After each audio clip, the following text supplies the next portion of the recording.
The Cyclone. Dorothy lived in a small house in Kansas with Uncle Henry, Aunt Em, and a little black dog called Toto. There were no trees and no hills in Kansas, and it was often very windy. Sometimes the wind came very fast and very suddenly. That was a cyclone, and it could blow trees and people and buildings away. There were cellars under all the houses, and when a cyclone came, people went down into their cellars and stayed there. One day, Uncle Henry came out and looked up at the sky. Then he ran quickly back into the house. "There's a cyclone coming," he called to Aunt Em and Dorothy. "We must go down into the cellar." They ran to the door of the cellar, but Toto was afraid, and he ran under the bed. Dorothy ran after him. "Quick!" shouted Aunt Em from the cellar. "Leave the dog and come down into the cellar."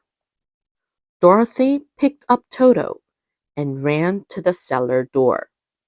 But before she got there, the cyclone hit the house.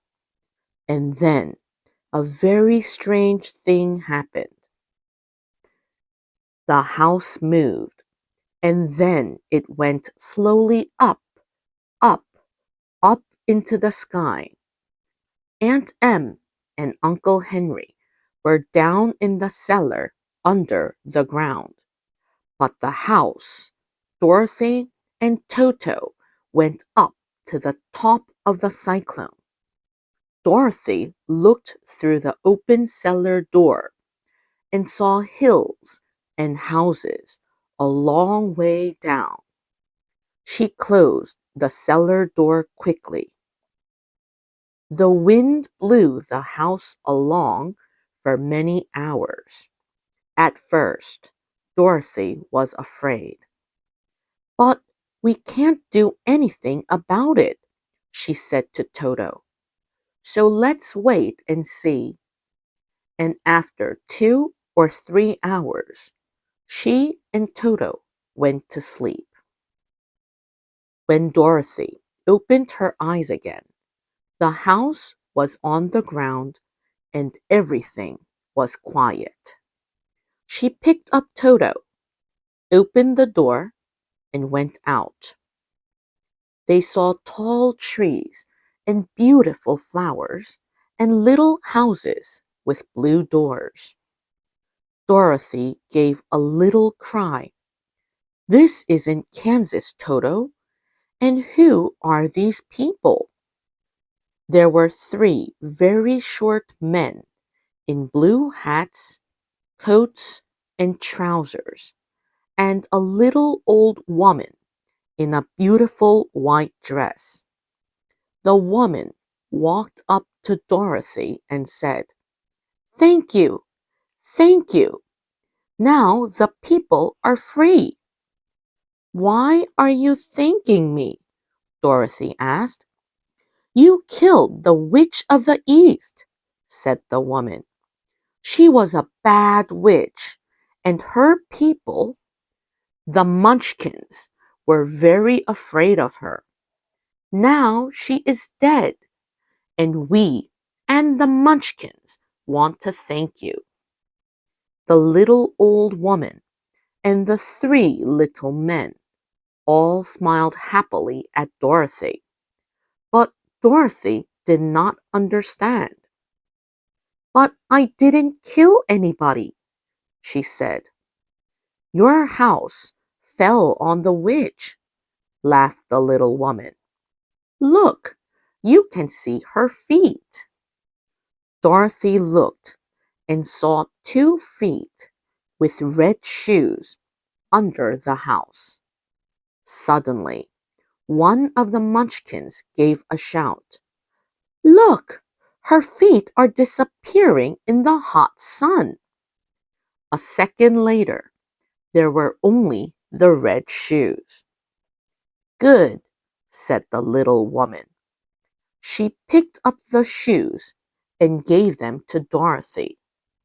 They're your shoes now. You must wear them, because a witch's shoes can sometimes do wonderful things. Thank you, said Dorothy. But who are you? Are you a munchkin? No, but I'm their friend. I'm the Witch of the North, and I came to see the dead Witch of the East. But don't be afraid. I'm a good witch. But Aunt Em says there aren't any witches. Oh, yes, there are, said the witch. Here in the country of Oz, we have 4 witches. The witches of the North and the South are good witches, but those of the East and the West are bad witches. Now the witch of the East is dead, so there is only one bad witch. We have a famous wizard, too. We call him the Wizard of Oz, and he lives in the Emerald City. How many witches and wizards do you have in your country? We don't have any, said Dorothy.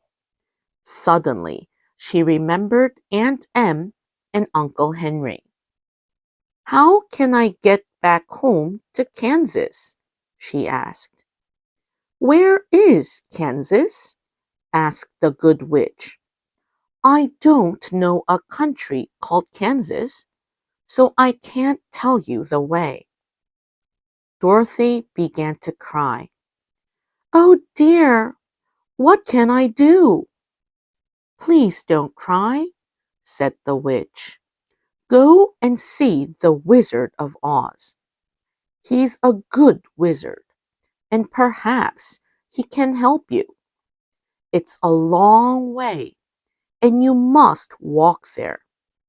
I can't go with you, but I can give you my kiss. She gave Dorothy a little kiss. It looked like a small red flower on Dorothy's face. Now nothing can hurt you, she said. Look, there is the road to the Emerald City. It is made of yellow bricks, so you cannot lose your way. Goodbye. Goodbye, said the 3 little munchkins. In the house, Dorothy found some bread and some apples, and she put them all in a bag. Then she put on her blue and white dress. Now I look nice, she said. She looked down at her old shoes. Then she remembered the bad witch's red shoes and put them on. She picked up her bag of food. Come on, Toto, she called. We're going to find the Wizard of Oz.